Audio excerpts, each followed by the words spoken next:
Arc-en-ciel.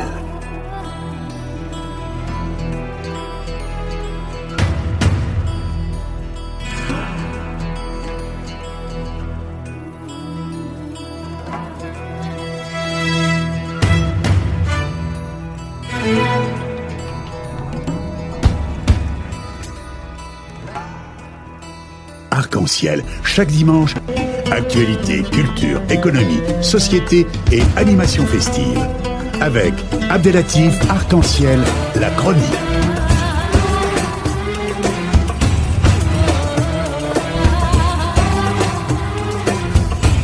Arc-en-ciel info.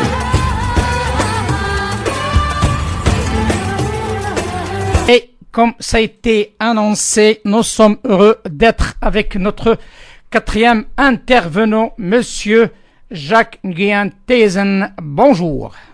Bonjour. Bonjour et bienvenue dans l'émission Arc-en-ciel sur Radio Pluriel. Il faut bien préciser à notre auditoire que Monsieur Nguyen Thesen est diplômé de Sciences Po, diplomate, ex-diplomate en Suisse, neveu du grand général Giap. Et ça veut te dire en termes de notoriété familiale de notre invité de ce jour, héros national de l'indépendance nationale. Ensuite, depuis la fin de la guerre de Vietnam, cadre financier à Paris et géopolitologue, conseiller scientifique et diplomatique de l'Académie de géopolitique de Paris sur l'Asie et l'Afrique. Monsieur Nguyen, la question qui est sur tous les lèvres: quel impact de la rencontre de Singapour entre Donald Trump et Kim Jong-un sur l'équilibre géopolitique et stratégique du nord-est et du sud-est de l'Asie? Oui, bonjour auditeurs, bonjour cher ami.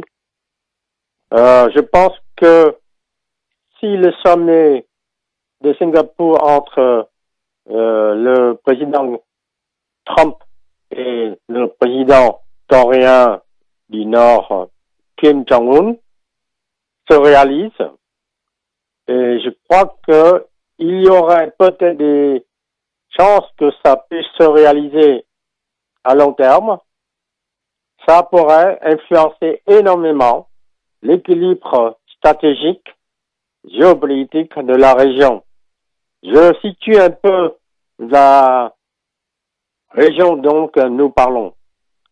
La Corée du Nord est séparée de la Corée du Sud suite à la guerre froide de 1950, qui s'est terminée par un armistice en 1953, et depuis 1953, il n'y a pas de paix entre les deux pays. Et c'était une guerre entre la Chine et la Corée du Nord d'un côté, et les États-Unis et la Corée du Sud et le monde libre à l'époque, c'est-à-dire sous l'égide de l'ONU. Donc c'est un endroit très important sur le plan géopolitique. C'est l'endroit où se trouve en confrontation la première puissance économique du monde, les États-Unis, la deuxième puissance économique du monde, la République populaire de Chine. Ensuite, le Japon, la troisième puissance économique, la Corée du Sud, la 12e puissance économique. Et c'est un point chaud extrêmement dangereux. L'équilibre stratégique est très fragile. Donc tout événement pourrait influencer énormément la situation géopolitique de cette région-là. Bien sûr, le sommet de Singapour du 12 juin dernier, n'a rien de certain, parce que tout l'accord entre les deux dirigeants américains et nord-coréens n'est qu'un document sur 4 points. C'est des promesses, des engagements qui donnent un sens général, c'est-à-dire, d'accord, nous voulons la paix, nous voulons rétablir des relations normales entre la Corée du Nord et l'Amérique, dit le texte. Nous voulons donc mettre fin à cette guerre par un traité de paix depuis 1953. Et ensuite, nous allons faire tout pour que la Corée du Nord soit prospère. Et quatrièmement, la Corée du Nord s'engage à dénucléariser la péninsule coréenne. Et j'insiste sur le mot, la péninsule coréenne, c'est-à-dire Corée du Nord et Corée du Sud, dont la dénucléarisation de toute la péninsule coréenne. C'est un engagement important, mais très flou encore, parce que pour dénucléariser la péninsule nord-coréenne, c'est très compliqué. Il faudrait peut-être des dizaines d'années pour réaliser cela. Donc moi je pense que si cet accord-là, qui est flou, qui n'est pas certain, qui est un engagement par le président américain Donald Trump, connu et reconnu comme quelqu'un de très volatile, qui change d'idée, qui change d'opinion, qui change de position, et qui n'en fait qu'à sa tête, et d'un autre dirigeant nord-coréen, Kim Il-sung, qui n'a que, comment dirais-je, 36 ans. Moi, j'ai été invité en 2011, lors de l'avènement de Kim Il-sung à 27 ans en Corée du Nord, à une conférence internationale pour la paix en Corée du Sud. Et à l'époque, j'étais confiant, j'étais optimiste. Je pensais que la situation allait évoluer vers une solution entre la Corée du Sud, la Corée du Nord, la Chine et les États-Unis et le Japon pour régler le problème de cette région-là, parce que ni les États-Unis, ni le Japon, ni la Chine, ni la Corée du Sud n'a intérêt à ce qu'une guerre à ce moment-là, une guerre nucléaire ait lieu dans cette région-là. Et je pense que le sommet de Singapour, qui est à l'origine un projet entre les Nord-Coréens et les Américains, mais la rencontre au sommet à Singapour a eu lieu grâce surtout aux efforts du président de la Corée du Sud, et c'est ça la clé de tout l'événement. La Corée du Sud ne veut pas de guerre. La Corée du Sud est un pays très prospère. C'est la 12e puissance économique du monde. Et la Corée du Sud et la Corée du Nord comportent des gens très patriotiques. Ils ne pensent qu'à la Grande Corée. Ils ne veulent pas dépendre de la Chine ni d'une autre puissance.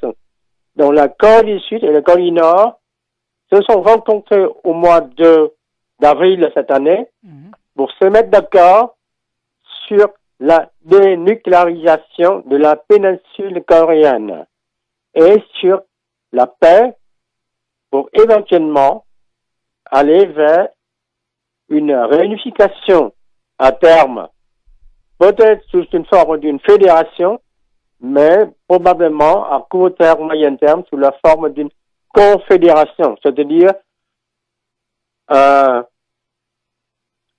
une entité juridique qui comporte deux États indépendants, mais qui accepteraient de travailler ensemble pour l'unité et la prospérité et la paix dans la péninsule. Cet élément-là, stratégiquement important, que sans l'accord et sans le soutien de la Corée du Sud, aucun processus de paix ne pourrait avoir lieu dans cette péninsule-là. La Corée du Sud, elle a des besoins économiques, stratégiques, mais elle a besoin de la paix. Et elle a tout fait pour que le sommet de Singapour ait lieu.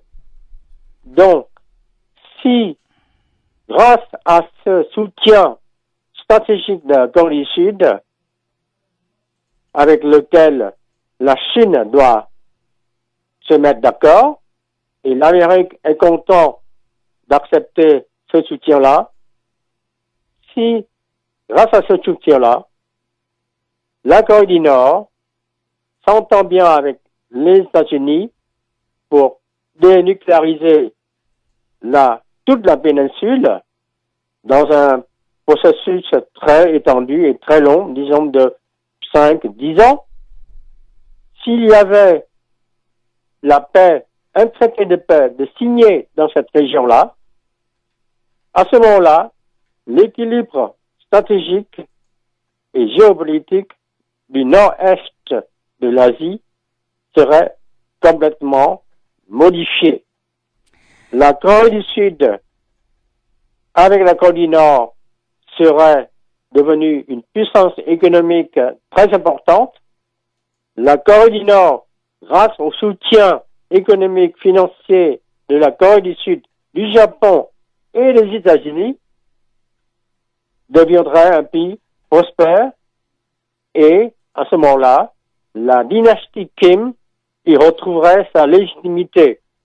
Il y aurait donc stabilité dans la région, développement économique, grâce à la Corée du Sud, avec la Corée du Nord, et à ce moment-là, la Chine, elle perdrait un pion, la Corée du Nord. La Chine a toujours tenu la Corée du Nord très fermement, comme un pion. Mais seulement la Corée du Nord. Je connais bien les Coréens du Nord ou du Sud.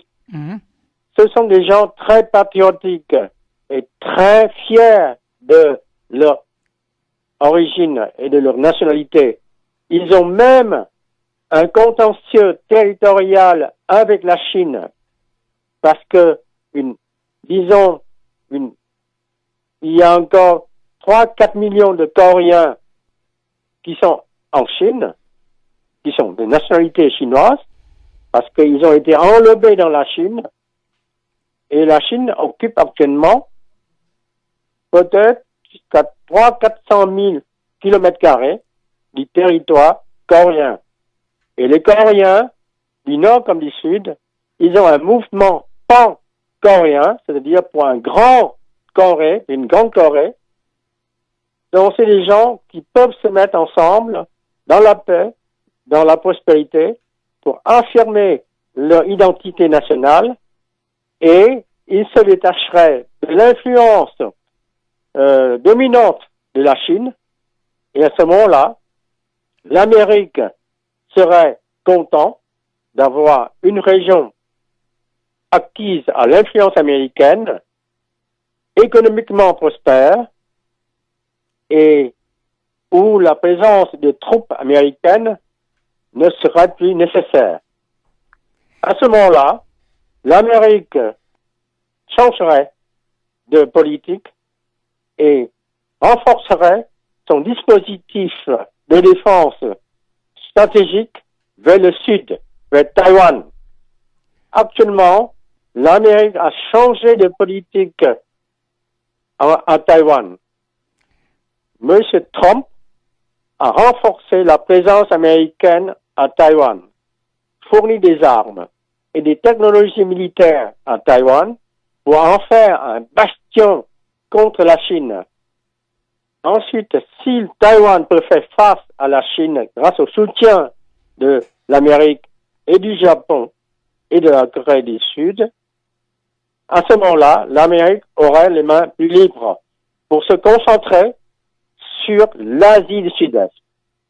C'est en Asie du Sud-Est et dans la mer de Chine du Sud, en vietnamien, c'est le Biển Đông, que se trouve l'impact le plus important de la Chine. La Chine cherche actuellement à contrôler cette partie du monde, à savoir la mer de la Chine du Sud. C'est un terme géographique, hein. C'est pas une mer qui appartient à la Chine. C'est la mer de la Chine méridionale. C'est un terme géographique On pourrait dire que ce soit plutôt la mer de l'Asie du Sud-Est. Et dans cette région-là, actuellement, la Chine concentre ses efforts pour en faire une mer interne.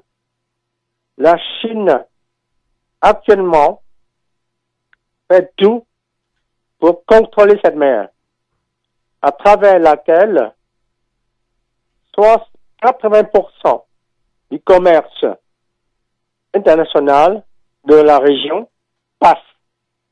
C'est-à-dire, si la Chine arrive à contrôler cette mer, le commerce de l'Europe et du Proche-Orient et de l'Afrique avec le Japon et la Corée du Nord, du Sud, serait interrompu. Et les États-Unis seraient écartés de l'Asie. Donc, c'est très important. C'est pour ça que moi, je pense que Trump, qui a, malgré tout ce qu'on dit de lui, qui a une vision stratégique, il a lancé l'idée de la zone de Indo-Pacifique pour noyer la Chine dedans. Et la Chine, actuellement, se trouve encerclée par les puissances amies de l'Amérique. Donc, je pense que le sommet de Singapour, qui a pondu un texte flou, mais avec le soutien de la Corée du Sud et avec l'accord du Japon, je crois que il y a de fortes chances que l'Amérique puisse s'entendre avec la Corée du Nord, qui est devenue une puissance nucléaire et qui est respectée en tant que telle par le président américain Donald Trump, et la région de l'Asie du Nord-Est serait une région qui basculerait dans la zone d'influence américaine. L'Amérique serait libérée de cette région-là et concentrerait tout son dispositif diplomatique, stratégique, militaire, naval et autres en mer de Chine du Sud pour contrer l'expansion chinoise. Et c'est là où je pense que l'avenir de la confrontation sino-américaine aura lieu. Voilà. Donc, moi, je pense que c'est très important, le sommet de Singapour, à condition qu'il se réalise. Et je suis plutôt optimiste. Je pense qu'il faudrait peut-être 5 à 10 ans pour que la paix et la prospérité viennent en Corée du Nord, en Corée du Sud et dans cette région-là. Et le président Donald Trump, quoi qu'on dise, bon, il a des idées. Et il a peut-être une sorte d'intuition. Et s'il est libéré en Corée du Nord, en Asie du Nord-Est, il peut à ce moment-là se concentrer sur l'Asie du Sud-Est. Là où se trouve l'importance de l'avenir de l'Asie. Et qui aura gagné en Asie gagnera le monde. L'hégémonie dans le monde. Exactement. Et l'Amérique tient à ce qu'elle gagne cette bataille en Asie contre la Chine. Voilà, c'est ma vision des choses. Parfait, M. Nyang-Thaisen. Sincèrement, c'est très décrypté. Il faut dire les choses telles qu'elles sont, parce que cette vision renforcera ce qui a été dit par M. Courmont tout à l'heure sur la vision globale de ce dossier. Je tiens à vous remercier infiniment d'avoir accepté notre invitation ce dimanche. Je sais bien que vous êtes en déplacement. C'est un honneur pour nous de vous avoir parmi nous. Et je vous dis à très bientôt. Au revoir. À bientôt. Merci bien. Merci. Mesdames et messieurs, Arc-en-ciel. le temps qu'il nous reste, il nous reste 2 intervenants de taille.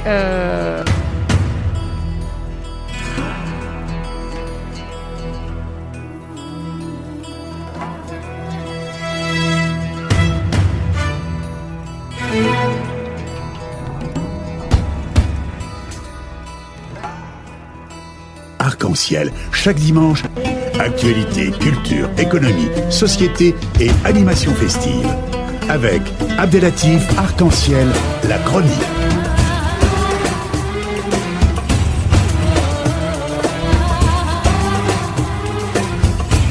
Arc-en-ciel info.